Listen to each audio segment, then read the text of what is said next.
Good morning guys, and may ulan na naman sa amin or pabagyo. So ayan, i-share ko sa inyo ha, kahit paano may shade siya ng kaunting parang after no wax. So ganyan talaga yung ito kasi kinagato ng langgam. Ito talaga yung kilikili ko. And inalagaan ko siya ng wax. Never ako nagpa-pluck or shave kahit sa bikini area ko. Hindi talaga ako tawag dito, nag-shave or hindi ako nag-trim. Talagang nagpapa-wax talaga ako ever since like 20 years old pa ako. And then syempre, pagka wina-wax yung kilikili mo, nasa-stress yung balat mo kasi yung kilikili natin ang pinaka manipis na skin sa katawan natin. So, ito, ang ginagamit ko for the burning. Tagal na ito. Ito yung Lux Organics. So, yan.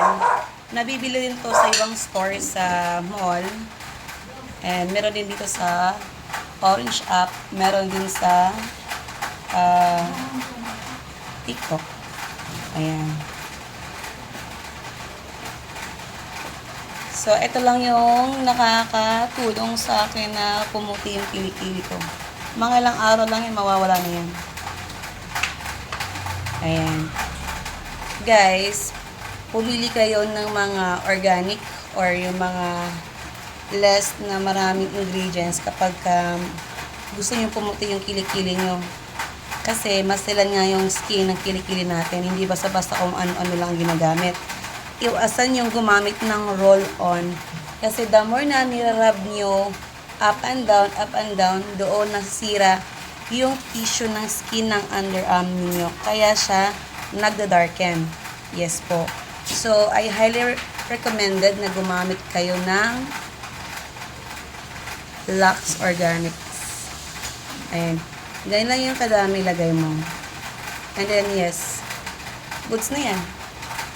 Iikot mo lang siya ng ganyan. Pa-clockwise. O kaya pa ganyan. Sa other side. Dahan-dahan, hindi diin. Yes.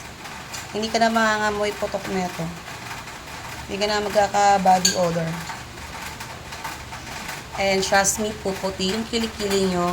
Basta wag lang din kayo nag-shave or nagbubunot ng kilikili. Magpa-wax din kayo.